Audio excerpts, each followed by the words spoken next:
It is said as South Africans, we drink a lot, So according to stats, they say as South Africans, we drink a lot, men, women, queer. We are the party capital. We are the rock stars. We party with alcohol. We grieve with alcohol. We celebrate with alcohol. Like when we have our meals, we end them with alcohol. So alcohol is present in our lives. And as like older people, we take for granted how much impact we actually have on the little ones. So as we're drinking, they're watching, they're seeing the things that we're doing, and they catch on very quickly. Yes. So Tebogo from Mamelodi, Pretoria wants to know, how does parental alcohol abuse influence children? Yeah. That's a good question, Tebza. Thank you so much for asking that, because I'm also trying to reflect on my own childhood, So when we were growing up, we saw adults drink around us all the time, and we were told, you can't touch this until you are older. So, you tend to think you need to look forward to being 18 and older so that you have permission to start drinking. It's really a normal part of our lives. But now, when there is alcohol abuse in the family, I've seen it affect people in two different ways. One way is where the child becomes an alcoholic themselves because they saw it as normal. They saw it as dad being very happy when he's drunk. They saw it as mom being very happy when she's drunk. They saw it as that uncle, who'd miss a few days of work because of alcohol, and they thought it was and it cool. looks fun because you're not going to work. That we all have those in our families, either those parents or that uncle or someone that we know in our neighborhood, and those are considered to be fun people. And then you find a child gravitating towards that direction. The opposite of that, I have seen people who do not even want to touch alcohol because it is associated with pain, in their lives. It is that parent that was abusive when they were drunk that would beat up their mom. If it's the dad, that would beat up the children or hurl insults, to the children. And they associated that behavior to alcohol, so they would not even want to touch it because they have seen the damage and pain that it has caused in their lives. So there is definitely an impact, and it can be positive or negative. Well, there you have it, guys. There are two sides of the coin. Debza, you heard it from Doc. Two sides of the coin when it comes to the influence that parents have on children in relation to alcohol abuse. That was Ask Dr. D, guys. If you guys have any questions, please drop them down in the comment section, and Dr. D will be sure to answer them. Just going back on this conversation of alcohol abuse, Doc, and alcohol abuse in children specifically. Obviously, the age restriction for buying alcohol and being able to access alcohol in South Africa is 18. Yes. So then what would be the health implications of someone younger than that age consuming alcohol? Right. So the health impacts are present in everyone. If you are consuming high amounts of alcohol, you will get the effects of alcohol on your body. So now the problem with alcohol is the effects might not be visible immediately. So now with the naivety of youth, you think you can get away with everything. I can drink, yes. I can do this when I'm drunk. Like people will say, I drive better when I'm drunk. The most absurd things ever. Like that. People say things like that, and people don't realize that the impact of alcohol starts, number one, we're going to just go head to toe. From the head, the mental health impact, it's that, being irrational, and not thinking clearly and doing things that you wouldn't normally do, because those borders or those boundaries have been dropped by alcohol. That is why some people will say I'm braver when I'm drunk. I'm gonna drink so I can tell so and so this and that. You're most truthful when you are drunk. Exactly. But now the impact of that in the long term is development of your anxiety, your depression. Even some cases of bipolar have been associated with alcohol abuse, like when people were younger, or being exposed to alcohol. Even mothers who are pregnant and consume alcohol, the baby will come out with what is called fetal alcohol syndrome. where the baby will either be like slow, and not be able to learn like other kids. They may come out smaller with smaller heads. They may come out disabled because of alcohol use, so there is impact there, the impact on the head. There is cases of brain tumor or even a stroke that can happen, from excessive use of alcohol. And then you come to like your organs inside your chest and your belly, your liver cancer, your liver cirrhosis, liver abnormalities, kidney abnormalities can happen with that. Pancreatic cancer is because of alcohol. Some like your stomach ulcers, even some stomach cancers or gastrointestinal cancers have been associated with alcohol. There is the nervous system where some of the nerves in your body may stop working. When we grew up, there were people like in the township that would walk as if they are shuffling. They have like in Setswana we said Ntate tlhakodi majwe. Because they Heavy walk, shoes, yes, yes. because they walk as if there's stones, in the shoes. So they're walking as if they're like penguins. So those people, it would be because of the nerves that are transmitting to the legs would be dead. There are vitamin deficiencies that may cause that, and that is caused by alcohol. It's a disease called beriberi. So like there is so much damage that alcohol can do, to the body that we don't talk about, and we just associate it with fun and forget everything else. Is there cases where it kind of shortens your lifespan? All these chronic diseases that develop because of alcohol shorten your lifespan. If someone has liver cancer, they will not live.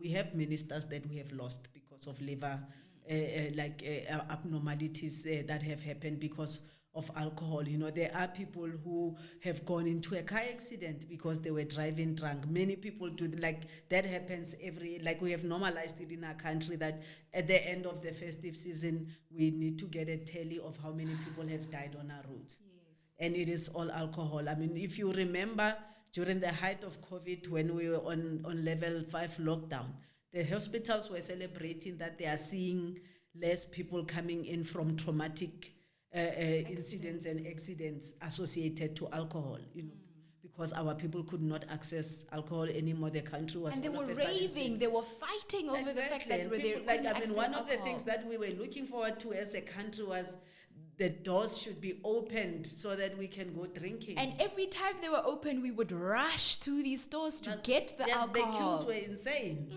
It is sad. So, I mean, another thing that we can't ignore is that we are the Amapiano capital of the world, yes. and party culture is, a very big thing. Just being happy in general as South Africans is a very big part of who we are. Yes. So naturally, drinking becomes a part of that. Yes. So then at what point would you call yourself an alcoholic then? All right. So alcoholism, like they say, it's either where like in your one episode of drinking, you just go overboard. Like some people will say, no, but I don't drink all the time. I only drink on weekends. But weekends, it's like you go all out. Like they go in. You are drinking. Like they go in. Like, they go way beyond their limits. They are throwing up. They are like waking up with headaches and dizziness, and they need to drink again to come back to normal. And then it's Sunday, they drink, and then Monday they don't go to work, and then they have to come and act like they are sick, to us, so that they can get medical certificates. That is unfortunately how some people live. That is alcoholism. When alcohol impacts how you normally you would operate when you were not, if you were not drinking, then you have an alcohol issue. If I'm not going to work because of alcohol, if I'm going into a fight with my partner because I am drunk, if I don't eat because of the amount of alcohol that I have consumed, all those things that impact how you normally do things, that is a sign that you may be alcoholic. They say if someone has complained about your drinking, you should really start thinking that you may be an alcoholic, because a lot of people will not realize that they are alcoholic. Then you get people who are chronic drinkers. It's not like at one point they consume copious amounts of alcohol, but they are drinking daily, and like they would say, without a drink, I cannot operate. I need to Is that a real thing? Is it a real situation where people actually really cannot function because of? Because it's a drug. Think of it as this drug, the same drug as cocaine, as the same drug as marijuana, as the same drug as any other drug that needs you, to take something to be able to function. So it is a real thing. There are people who need that one beer in the morning just so they can function in normal society. That is alcoholism. So then when it comes to alcoholism, we know that you can maybe book yourself into a rehab if you feel like you're not coping. But are there things that you can do at home? Like, are there things such as home remedy for alcoholism? Yeah. Is there such a thing? Yeah, the best home remedy is not drinking. True, actually, so yes. actually just stay away from alcohol if you know that it's impacting you in a negative way. But now what we know is, for a lot of people, alcohol is either a coping mechanism or it's a way to numb some form of pain that they're experiencing that they have not gotten therapy for. People, and when I say people, I'm talking about black people. Black people generally do not go out to seek mental health care. We are brought up to be strong and resilient. We celebrate people for being resilient, which is one of the worst things we have done, as a country or as communities, where we say, this child is so strong. They've gone through so much. And no one stops to ask, how is this child doing? Is there a way that we can intervene to help this child cope?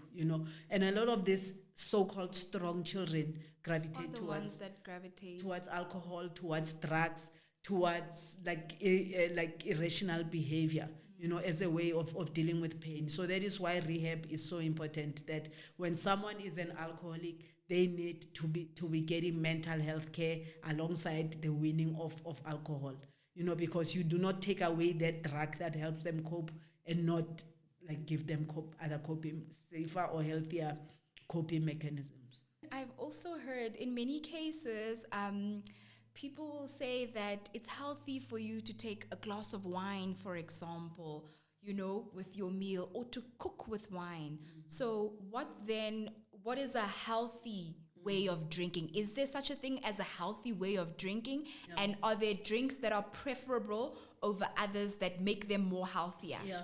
So there are definitely healthy ways of drinking, because alcohol is a social drink. Like you say, there's that wine that you will have with a meal when you're out with your partner. There's a couple of beers that you will have with your mates or ciders. It depends what you're looking for, So in a social setting, that is why I say everyone knows their limits. You know that when last time I hit 6 beers, I was a mess.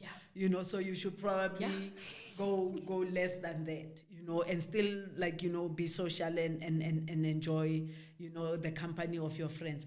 Then you get people who are trying to lose weight. If you're trying to lose weight, alcohol is definitely not a way to go, But then there are safer options. Is it alcohol that's not a way to go, or is it specific types of alcohol? Because I'll hear sometimes people will be like, beer is what gives you a mkaba, for example, as opposed to a different type of alcohol. So is it the alcohol in general, or is it the specific type that you're drinking? So it is the specific type, that is more likely to make you gain weight. The other types, you can have them and it's still safe. I've a lot of research talks around white wine and your whiskeys and your gins being safer. But now what people tend to do is they will have whiskey or gin, but then they'll add a high sugar beverage to it to dash it. Oh, you know what I mean? So even when you then dash, you need to be dashing with sugar-free drinks, like your soda waters or your sugar-free, other sugar-free beverages, because then it's safer. With whiskey normally goes with water, so it is safe. White wine, you have it like that, So, and what really happens also with those types of alcohol is you do not go in as hard as you go with your beers. Yes. So people who drink beer do not have one or two. Because there are low-calorie beers, that people can have. But if obviously going to have 10, 12, then it defeats the whole purpose. What do you think it is about the specific type of beverage that makes people drink more? Yeah. Is it maybe affordability? What is it that makes Number people... one is affordability, but number two, it's the sugar content. Sugar is an addictive drug, and you don't stop having it. If you like, I grew up around people who were having 4 glasses of Coca-Cola, you know what I mean? Because you can. It's sugar. Sugar makes you feel good, gives you a high.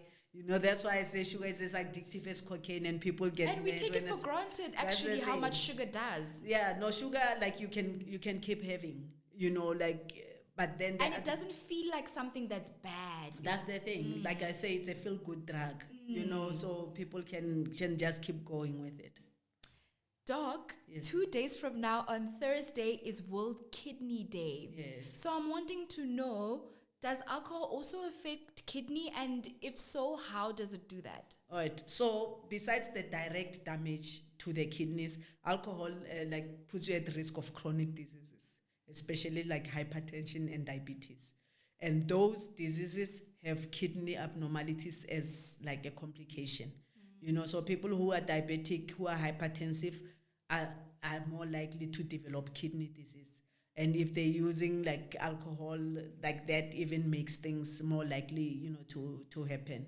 So to protect your kidneys, also again, safe alcohol use is very much advised. So what is the type of kidney disease that you're talking about, and how is it different from kidney stones? What are kidney stones? Okay.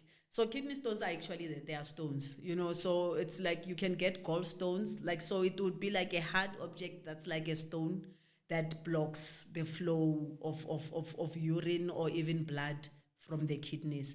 It happens the same way with the gallbladder, where there's like a stone that is there. It will present with pain. You will feel like stabbing pain in your abdomen, and when the doctors examine you, then they find that you have a kidney stone. Now, this chronic kidney disease is called a nephropathy. So that's like just damage to your kidneys that can happen because of a side effect of hypertension, diabetes, or even prolonged alcohol use. Oh, okay. Just a question on these kidney stones. Is your body producing the stones? How do the stones come about? So it's like the minerals in your body just collecting together, like they become hard, and then they become like a stone. So in terms of these kidney stones, when they're in your body, what is the process of getting them out? Does your body flush them out? What is the process of getting rid of them? Yeah, it's surgery. It's surgery. It's surgery. Yes. For it to become a problem where you actually feel it means it's lodged there. It is causing damage. It is blocking something. It is causing you pain. The only way to deal with it is surgery, for it to be surgically removed. There you have it. The impacts of alcohol are a lot more than what we anticipate them to be. Yes, it is something that we can take when we're having fun, when we're enjoying ourselves, but we must also be cognizant of how we're taking it so that we don't fall into medical challenges, right? If you're having any difficulties with alcohol abuse, or you'd like some advice, conversation on it, you can visit us at your nearest quadcare clinic. Remember that you can find us in 3 different provinces, Mpumalanga, Limpopo, and Gauteng. If you can't reach us physically, you can always contact us virtually. To book a consultation or for any inquiries, you can WhatsApp us on 064 705 5087. Anything else from you, Doc? That's all from me. Next week, we are talking antenatal care, so please do come visit us to #FeelBetter. Feel better, guys.